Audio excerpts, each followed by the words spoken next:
In 1951, Paula Rome established an organization of teachers in Rochester, Minnesota, who could apply the specially designed instruction that became known as the Orton-Gillingham approach for those struggling with reading and spelling. The informal mission statement in those early days of the Reading Center was to help all who came asking for assistance and to do it at a cost each family could afford. We achieved a spread of population. It wasn't just the children who were bright, whose parents were well-read, who read about the problem, but it was also the word of mouth that, my son is in school, but and his dad's a carpenter, and that's fine, but I want my son to be able to read even though his father can't.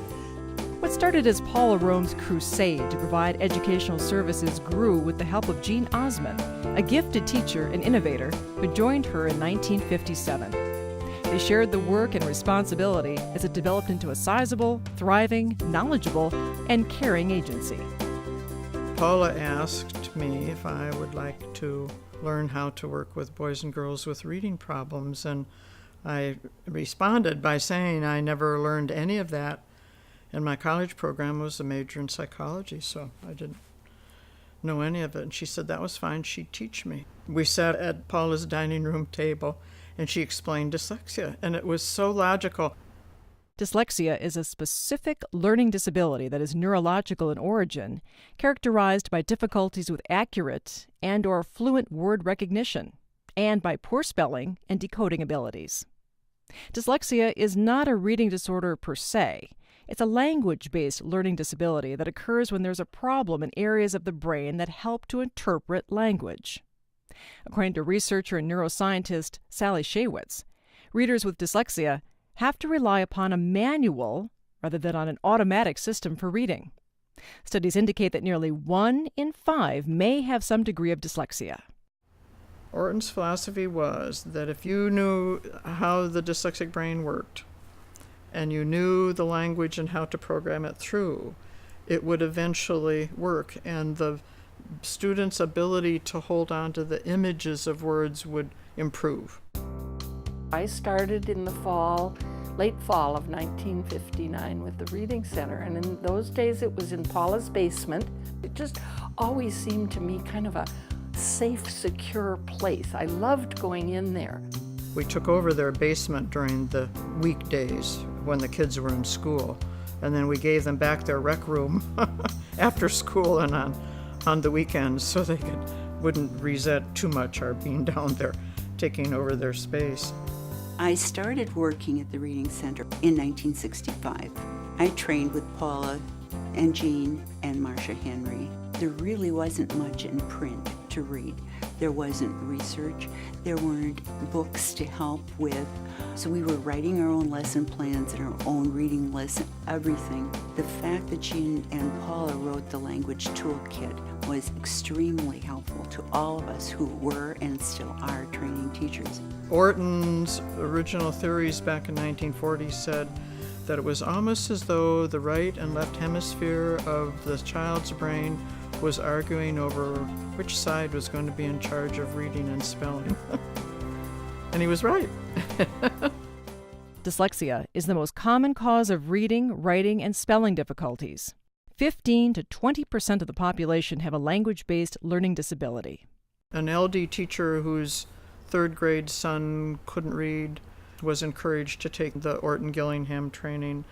After the first night, which is like 2.5 hours of lecture, she came up to the instructor and said, "I thought I knew the English language. I thought I knew the phonics." She said, "I can't believe what I don't know and what I've not been taught."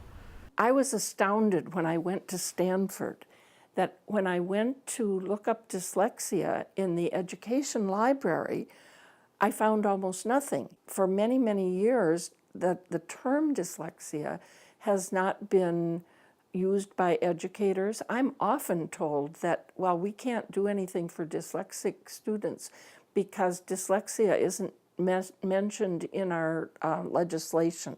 It's a neurological problem, but the solution is educational. And the most recent exciting research demonstrates that what you do, how you teach a child with dyslexia, changes brain cell organization and makes the brain work more like the intuitive normal reader's brain would work. Everyone seems to respond to the Orton-Gillingham approach. Adults, children, low IQ, high IQ, kids for whom English is a second language. It just seems to work for those kids who don't learn to read and write automatically. The term Orton-Gillingham it's an unfortunate label for a way to teach reading, because the question is, what's Orton?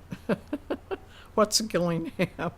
And it doesn't explain the reading approach, whereas whole language you have a bit of a sense, or the linguistic approach you have a bit of sense. Orton-Gillingham doesn't do that.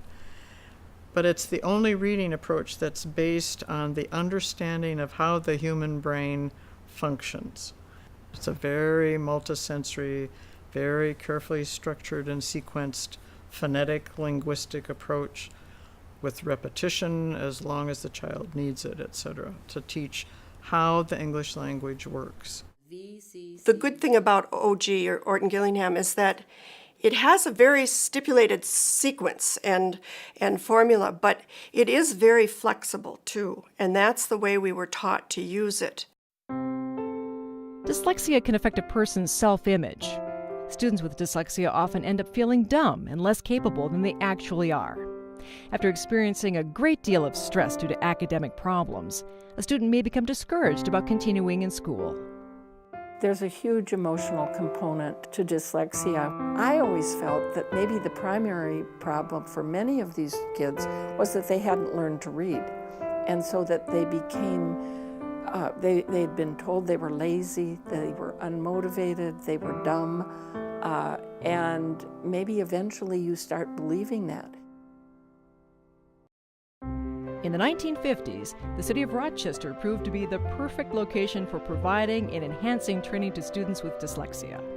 I always thought it was because the two leading businesses in Rochester brought unusually bright people into a community, and then they all interacted.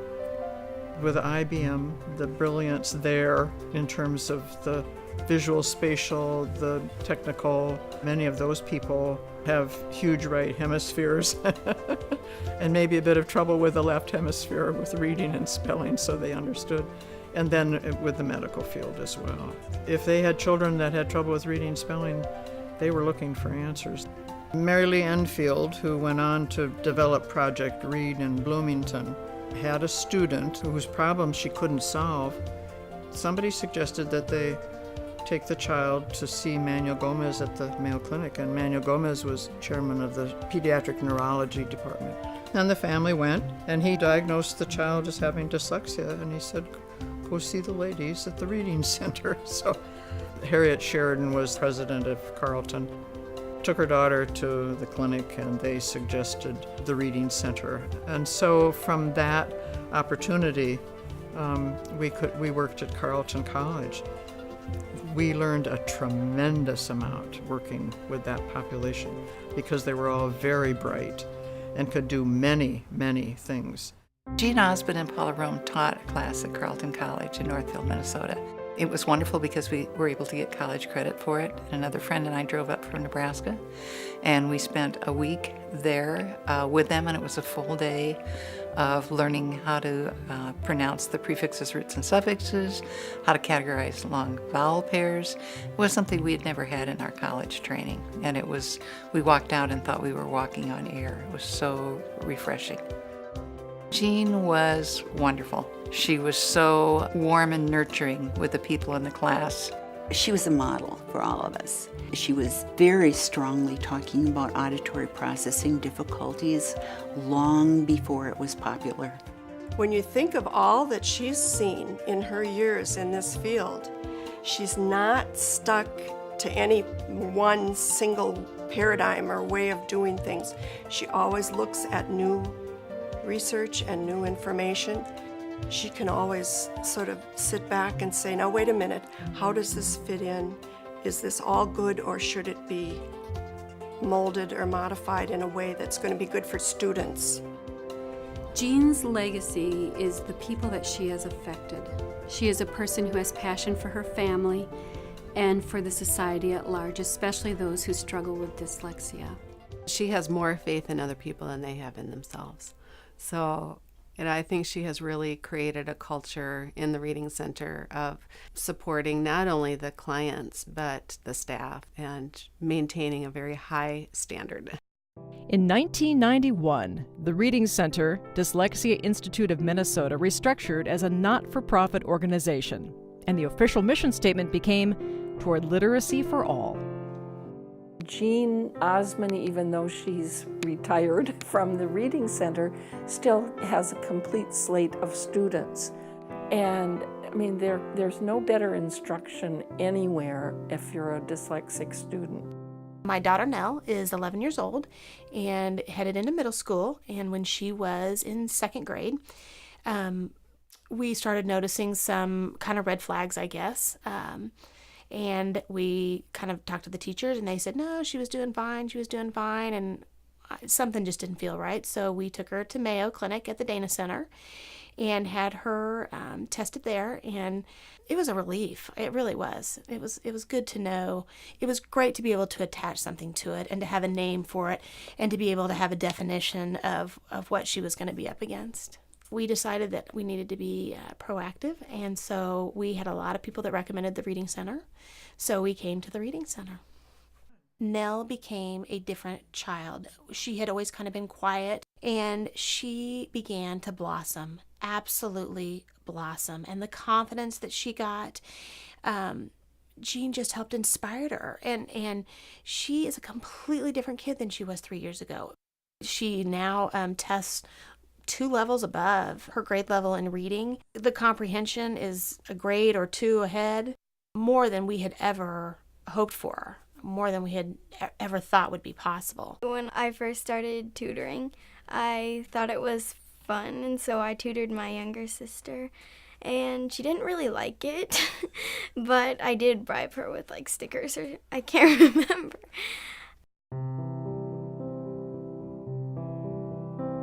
The Reading Center has tested and tutored over 7,000 children and adults with dyslexia, and we've trained over 2,000 people in the use of the Orton-Gillingham approach.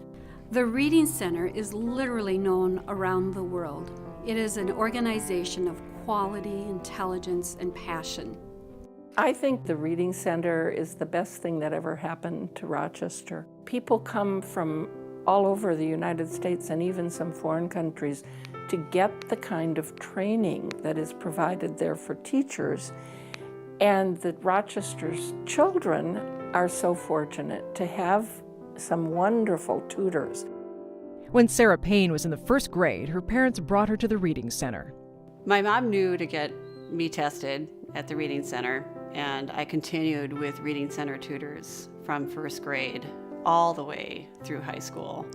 And it really, it saved me, because I was able to understand some strategies, understand the language better, but it allowed me to get into a college because I gained the skills I needed. I went to McAllister College, and I've since gone back to the Reading Center and become a tutor, an Orton-Gillingham tutor. Now my husband and I have 2 girls who are also dyslexic and have benefited from the Reading Center again. You're seeing a lack of vocabulary emerging very, very rapidly. But then as reading becomes a comprehension exercise, the gap between kids who can read and kids who can't dramatically begins to widen. One of the quotes that I've always been very impressed with comes from Reed Lyon, and his comment was, "We now know what causes dyslexia. Research has shown us what needs to be done to solve dyslexia, and not to do it as child abuse." The Reading Center Dyslexia Institute of Minnesota continues the work of its founders today with an impressive track record of tutoring, training, educating the public, and providing leadership in the field of language learning difficulties. It is the only center west of the Mississippi accredited by the Academy of Orton-Gillingham Practitioners and Educators to provide training in the Orton-Gillingham approach. The Reading Center is also accredited by the Academy for providing the highest quality tutoring. Down the road, if all children are receiving the education they need in the classrooms offered by the public school, then we will celebrate the retirement of the Reading Center. That would be wonderful. The Reading Center, the need for the Reading Center will go on for a long time.